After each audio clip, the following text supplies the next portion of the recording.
तो अब हम डिस्कस करने वाले हैं हुमायूं का शासनकाल। देखिए, हुमायूं का शासनकाल डिस्कस करें तो हुमायूं का जो जीवन रहा है ना, वो लड़खड़ाता हुआ रहा है और लड़खड़ाते हुए ही हुमायूं जो है वो मारा गया।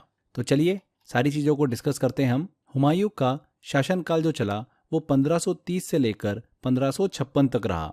हुमायूं का असली नाम क्या था? नसीरुद्दीन हुमायूं था। बाबर की मृत्यु के बाद 1530 में वह मुगल साम्राज्य का शासक बना। हुमायूं के बादशाह बनने से पहले वह बदखशां का गवर्नर था। बादशाह बनने के बाद में हुमायूं ने अपने पिता बाबर के आदेश के अनुसार अपने चारों भाइयों में राज्यों का विभाजन कर दिया। हुमायूं ने अपने शासनकाल में कई युद्ध लड़े, सभी को डिस्कस करते हैं हम। देवरा का युद्ध हुमायूं ने सबसे पहले लड़ा 1531 में। यह युद्ध उत्तर प्रदेश के देवर में हुआ, जिसमें अफगान शासक महमूद लोदी और हुमायूं आमने सामने थे। इस युद्ध में हुमायूं की जीत हो जाती है। इसके बाद में चौसा का युद्ध आता है 1539 में। 1539 को बिहार के चौसा गांव में शेरशाह सूरी और हुमायूं के बीच में यह युद्ध लड़ा गया। इस युद्ध में हुमायूं को हार का सामना करना पड़ा और वह जान बचाकर वापस भाग निकला। इसके बाद 1540 में कन्नौज का युद्ध हमको देखने को मिलता है, जिसे बिलग्राम युद्ध के नाम से भी जाना जाता है। 1540 को उत्तर प्रदेश के कन्नौज में यह युद्ध शेरशाह सूरी और हुमायूं के बीच में लड़ा गया। इसे बिलग्राम का युद्ध भी कहा जाता है। इस युद्ध में हुमायूं की हार हो जाती है और मुगल साम्राज्य के स्थान पर सूरी वंश की स्थापना हो जाती है, पर यह कुछ समय तक ही रहता है। उसके बाद वापस से मुगल साम्राज्य की स्थापना हो जाती है। हुमायूं ने 1555 में सरहिंदी का युद्ध लड़ा। पंजाब के सरहिंद में सिकंदर शाह सूरी और हुमायूं के बीच में यह युद्ध लड़ा गया।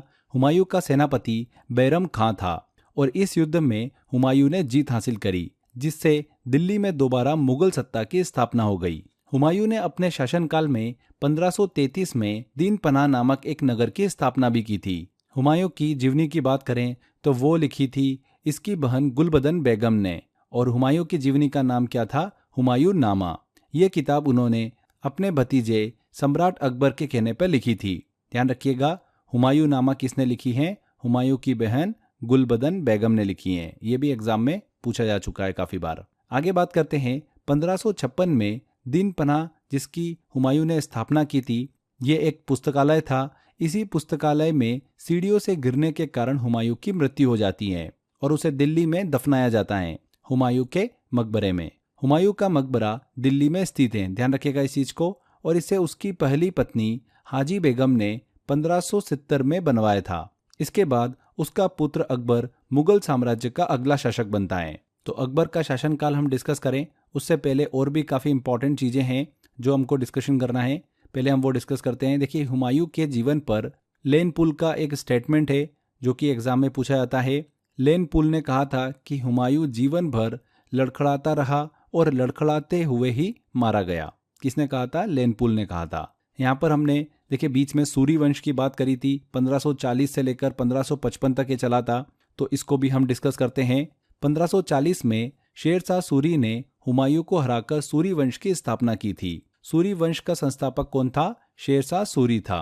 शेरशाह सूरी की बात करें तो इसका असली नाम फरीद खां था। उसका जन्म 1472 में हुआ था और उसके पिता हसन बिहार में एक जमींदार थे। 1522 में शेरशाह ने एक शेर को मारकर शेर खां की उपाधि धारण करी थी। शेरशाह सूरी की बात करें तो ये मुगलों के साथ भी देखिए लड़ा है। 1528 में चंदेरी के युद्ध में वह बाबर की सेना में शामिल हुआ। 1529 में घाघरा के युद्ध में यह महमूद लोदी की सेना में लड़ाई की। तो इस तरीके से शेरशाह सूरी को हमने डिस्कस किया। शेरशाह के शासन के दौरान कई महत्वपूर्ण घटनाएं हमको देखने को मिलती है, जैसे कि चौसा का युद्ध। शेरशाह ने हुमायूं को हराकर सुल्तान आदिल की उपाधि धारण की थी और अपने साम्राज्य का विस्तार भी किया था। इसके अलावा दिल्ली की गद्दी पर भी बैठा था वो 1540 में। शेरशाह ने दिल्ली में सूरी वंश और दूसरे अफगान साम्राज्य की स्थापना भी की थी। 1545 में कालंजीर अभियान के समय एक विस्फोट के कारण शेरशाह सूरी की मृत्यु हो गई थी और उसे बिहार के सासाराम में दफनाया गया। शेरशाह सूरी के निर्माण कार्यों की बात करें जिनसे एग्जाम के अंदर क्वेश्चन पूछे जाते हैं, तो रोहतासगढ़ का किला जो कि पाकिस्तान में स्थित है उसका इसने निर्माण कराया था। किला एक कोहना मस्जिद जो कि दिल्ली में है उसका इसने निर्माण कराया था। शेरशाह सूरी ने सोने के सिक्के, चांदी का रुपया और तांबे का दाम नाम के सिक्के चलाए। ये चांदी का रुपया चलाने वाला पहला सुल्तान था। हुमायूं के शासन में शेरशाह सूरी ने दिल्ली में सत्ता हासिल कर ली थी। उसने अपने शासन में कई सुधार भी किए थे, जिनमें से एक महत्वपूर्ण कार्य था जीटी रोड मतलब ग्रैंड ट्रंक रोड की मरम्मत और विस्तार करना। ग्रैंड ट्रंक रोड की बात करें फ्रेंड्स, तो इसका निर्माण मूल रूप से प्राचीन काल में चंद्रगुप्त मौर्य के समय में हुआ था, लेकिन समय के साथ ये जो रोड था वो जर्जर हो गया था। शेरशाह सूरी ने इस सड़क की मरम्मत कराई और इसे और भी लंबा किया। उसने इसे अफगानिस्तान के काबुल से लेकर बंगाल में चिटगांव तक कनेक्ट किया, जिससे यह भारत के पूर्वी और पश्चिमी हिस्सों को जोड़ने वाली एक बहुत ही महत्वपूर्ण मार्ग बन गई। शेरशाह सूरी ने 1541 में पाटलिपुत्र, जिसे आज पटना कहा जाता है, उसका पुनर्निर्माण कराया और उसे एक व्यवस्थित शहर का रूप दिया। उसने इस स्थान का महत्व समझते हुए इसे एक नया नाम पटना दिया था। शेरशाह सूरी ने ही कबूलियत और पट्टा प्रथा को शुरू किया था। देखिए फ्रेंड्स, इसका मतलब होता है कि किसानों से फसल का एक तय हिस्सा लिया जाता था और हर किसान को एक पट्टा मतलब लिखित दस्तावेज दिया जाता था, जिसमें उनकी भूमि और लगान की जानकारी होती थी।